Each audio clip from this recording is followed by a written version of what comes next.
The one thing that music does is it brings people together. It's with the beat.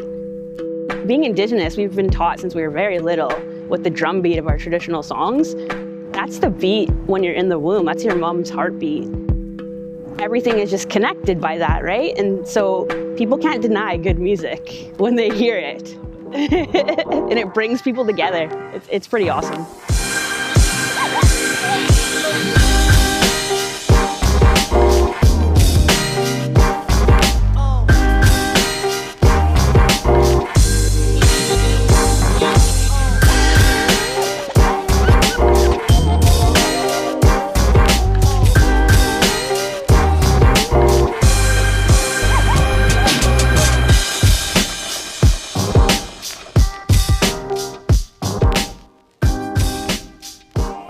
Well, I've always had a passion for music growing up because my mom would listen to like Motown and have vinyl records around all the time. I feel like music is my outlet for everything that's going on in the world. It's kind of my place to disappear for the hour or two that I'm in my studio or where I'm at a gig. I'm in a different world and it relaxes me, gives me comfort. And the fact that I can play a song, you know, that might make somebody really happy. It can like make their night or make their day. That's just a really powerful thing. That's why I love DJing too. It's just, you can't really put it into words. It's just the connection with people. And a lot of people are out there who are like musicians and artists. They have so much passion for music and you can kind of see it in their eyes. She was a sweet little girl. In the car, we always listened to R&B. And so they grew up on that kind of music, R&B. She would be in the car and dancing and stuff. Like I remember her working like retail jobs, restaurant jobs, like whatever she had to do to kind of provide for us. And I used to think it was cool. Like she used to work up at Grouse Mountain in the kitchen, I believe. And she would have me up there like kind of helping. So I thought it was really cool. And I took ski lessons up there too, like while she was working. She didn't like it though. And I thought, you know what? I'm gonna find myself a DJ school. And so into the internet you go. And the next thing I know, I got an email from one DJ Osho, Orene Askew. And my life changed. Orene was like, I was in her pocket. She was taking me along. She did all the things that I really wanted her to do, which was show me, do it, wow me, and then break it down for me and show me how to do it. But I have to say, the moment I plugged in to the sound system in the bar and she told me to turn it up, and don't be afraid, turn it up, I was hooked. One of the things that I've always noticed about her is the way she engages with people. And when you're talking with her, she's with you. She's not other places, she's with you. Presence is an extraordinary gift. Starting off like with who I am, I just feel like there's not enough representation of Indigenous people, Black people, or Two-Spirited people. So I feel like if people believe in this higher power, the Creator has just chosen me to kind of step up and to work specifically for those people because they're really marginalized and things are really coming out right now. It's basically our time to shine. I feel like giving back to my community and giving back to all those communities is the right thing to do. It's what I've been taught. It's what my grandma did. You know, my grandmother had a shop on the reserve and kids would bring her notes from their parents because they were out of food. And my grandma would say, okay, they can pay me later or just this is on the house and would give them food, right? So it's just been passed down to me to give back. I always get the sentiment, you know, like, you know, I don't see color, we live in one world. Like, I get the sentiment, but that's not it. You know, if anything, I do see color, and I celebrate your color, and I elevate your color, and I understand. You know, I understand. I can't really tell you what to do. Like, I don't teach anti-racism classes, which some people think I do. I don't, but I can tell you about experiences that I have had in my life, and then maybe you cannot do that. It's totally relearning a structure that we were taught. And it's interesting for you all because you're learning the truth. I'm very optimistic about your generation because I think you're gonna be the change. You're not jaded. For a big round of applause and thank you so much. Yeah, no worries.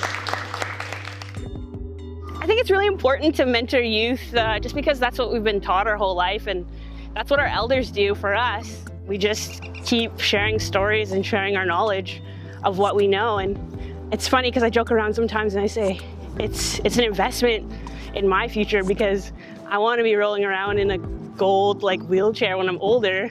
And if I'm giving to the people that are going to take care of me when they're older, then the bonus for me.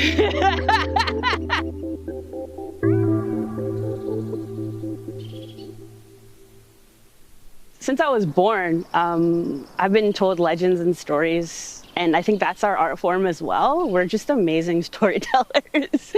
We might talk a little bit too much sometimes, but that's our thing. It's oral traditions passed down to one another, and I think we do it without even thinking about it. It's just in our DNA. Our elders have done it since time immemorial, and that's how we've learned. And I feel like we have a lot more to learn and a lot more stories to get out of our elders that are left. But that's art in itself, I think, is storytelling. So with the Squamish Nation, my job was to assist entrepreneurs with getting funding for their businesses, to help them with the conception of their idea for their business or the expansion of their business. When I first met Orene, she was this shy young lady that, kind of did DJ work on the side, and I heard about her, and, she was an up-and-comer, throughout the nation. I see potential in a lot of people, which I think made me very good at what my job was because I see a lot of gifts that people have, but Orene had something special. She shone, but she didn't know it yet. And maybe if she knew it, she didn't know how to put it out there, but she certainly does now. And I just saw her blossom. Every time that Orene would win something, her whole community started to merge together, and they started to really be interested in what Orene was doing. This is going out to the people in our territory, Squamish Nation, especially the tumultuous. My sister is amazing, and I think sometimes just the way that she sees the world is sometimes a little bit, this is a good thing, it's just not where I'm at. It's a little bit of a Pollyanna. She wants to see really the best in people. And so I think that, I don't know that she was prepared for how it was actually going to be in being on our council. Working for the nation for so many years, I've seen different councils and I've reported into them, and it can be quite challenging. So I, kind of questioned her to make sure she was sure, knowing that like any job, that for her, she's going to put her most into it, and it can be exhausting at points, really rewarding, but also exhausting. And it's just something I don't know that you can prepare yourself for. And so I said, you know what, I'm going to give it a try and see if I can make it to the table. And I was just in absolute shock when I was lucky number 16. I got in by 20 votes, and I was just like, wow, this is a huge opportunity to make some changes in the community. Oh my God, I was so excited and so happy. I mean, even when she was at the end, I was so happy that she made it. And I defend her as much as I can because there's a lot of ugliness towards the council. But we used to go out once a month. She would take me out and just vent. And I was there to listen.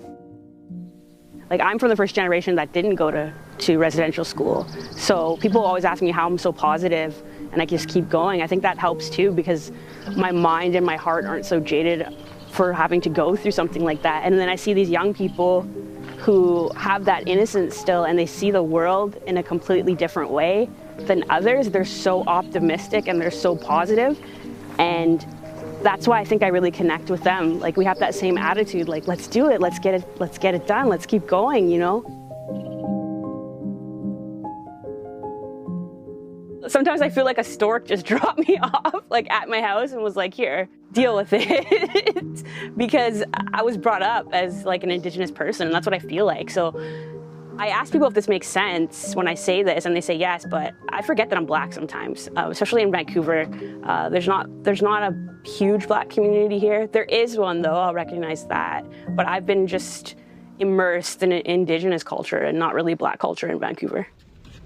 Hot Squire Tanoia, Skohamish Oslahan Ochomeok, Orene Askew Queen Sna, Chinwa DJ Osho. Good afternoon, everyone. My name is Orene Askew, also known as DJ Osho.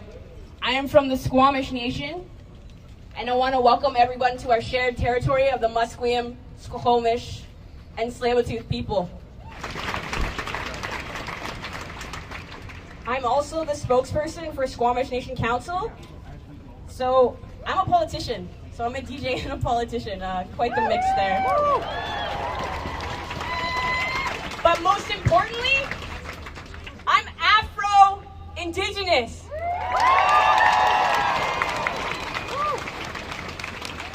I started going to rallies back in 2016, and that's kind of when the BLM chapter began here.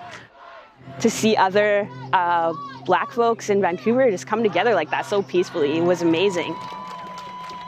I'm from all these different communities, and a message is getting out in one person from all three of those different communities, the Black, the Indigenous, and the Two-Spirit.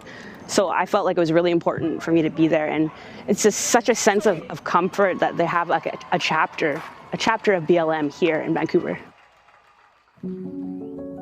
I think what a lot of people think is that, you know, when they hear racism, they think of like KKK and lynchings and stuff, which is a form of racism, but that's pretty harsh racism. Or here, it's hidden. It's hidden in the systems, like the education system. I've heard comments under people's breath, like about me being there. And I'm just like, what? You know, like, I'm like, I can't believe people still think like that. It's in the healthcare system, you know, it's in all these different systems. I think people should just learn about other people's experiences, and don't be in denial that it happens here in Canada, because it does. It's really hidden. There's so many racist microaggressions that come like every day, and sometimes I don't even notice it because I'm just so numb to it. Like, I'm just so used to it. Like, being at a grocery store and feel something, like, not so much since COVID, but before, like, I felt something kind of grabbing at my hair. And I look back and this lady is playing with my braids. And I'm like, I look back, I'm like, excuse me. She's like, oh, your hair is just so nice. I'm like, how do you go up to somebody and just start touching their hair? Like, I'm not a pet.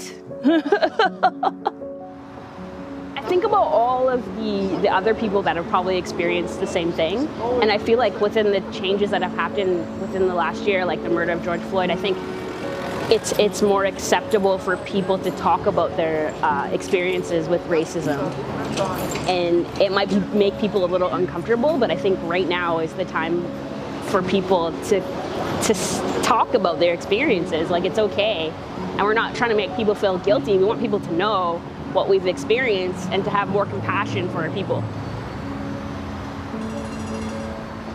When she came out at, I don't even know exactly when that was, I want to say she was a teenager, and that wasn't really shocking to us, but I think that takes a leader to be able to go through that. I can't imagine what that is like to go through, but she came through that. And has been quite inspirational since then, not only to, I think, our family and more so my boys, because they look up to her, but through her work in the community and the work that she does with youth across the country. I think that kind of amplifies the leader that she is. That was hard for me, is trying to identify myself and not seeing that around me. The term Two-Spirit comes from, it's an Indigenous term, and it came out in like maybe the mid-90s, but I only heard about it within the last like 5 years. And when it was explained to me what it was, I said, okay, that's me. And it's interesting because I feel like as a young queer person, you're kind of looking for that definition. I think that's the one that resonates with me the most. Status and clarity. That's right, life hasn't been fed to me. I wouldn't trade it for the world, I'm all about this. Status and clarity. It was really cool. I feel like it was like more like journal writing, kind of what was inside of me, and then Jane helped me kind of edit that and put it in kind of a hip-hop cadence. I think that Orene's voice is such an important one because of the way that she engages with other community. Having a key public figure like Orene have a bigger voice, a more personal voice, like in music rather than just DJing, really expressing her personal truths is such a powerful thing. She has so many aspects of self that she's willing to share, so many unique communities that she represents just by being herself, powerfully being outspoken. And I wanted to make sure I didn't get in the way of that in any way, yet gave her as much power as I could to rap, to learn to rhyme, to feel groove, to feel rhythm, but in a fun and authentic way.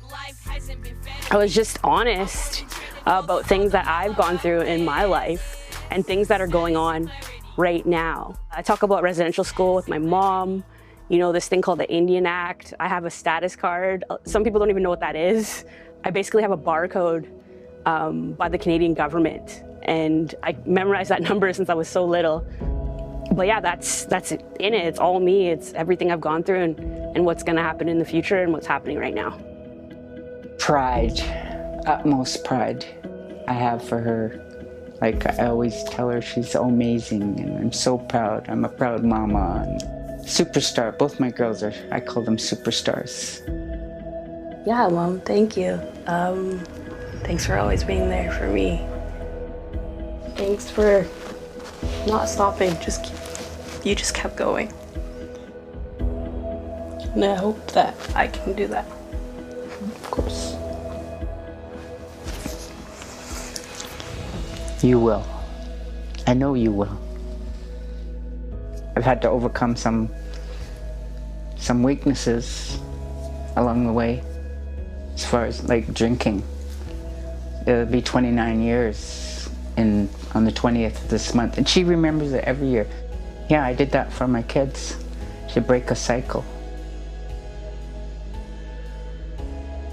Really the trials and tribulations of going through being a young, Black, Indigenous, LGBTQ, all of that.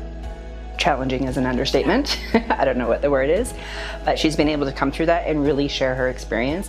I think just speaks to her character and her leadership. From a politician to a civil rights activist, to standing up for her heritage and her culture, to standing up for her sexuality and the rights for that. She's probably one of the most authentic, genuine, kind, and loving, wonderful people that I've ever met. Who better to do this work than Orene? Orene is the person of the moment here. And again, she's so generous with her time and unafraid to say what needs to be said. I wanted to put everything in there. Like, I'm Indigenous, I'm Black, and I'm Two-Spirited. And when we came out of it, Jane was like, you're gonna have to put that on a whole album because that's a lot. Like, this song only covers the Indigenous part. The track was actually called Conflicted. That's what I was thinking. I'm like, you know, I'm conflicted with all these things that I am. And Jane helped me realize it's not me that's conflicted. It's the world who's conflicted with me. I know who I am. So here we go. Which team am I about or considered a member? Like blood quantum, what is that? My mama lost her status, then they gave it right back. 1/4 5 nickels, how to represent that? 555 according to the Indian Act. I'll give you this card so you can keep in touch. Scan me like a barcode, ocean very much. Mama forced to school where the priest ate great. Turkey with stuff and rich food on their plate. Students ate fast food, it was actually scraps. Stuff you wouldn't feed to your dogs or your cats. Still under his eye, the colonial one. Generational scars will never be undone. My people have been exploited for years. Turn off the camera, we've shed too many tears. Status and clarity.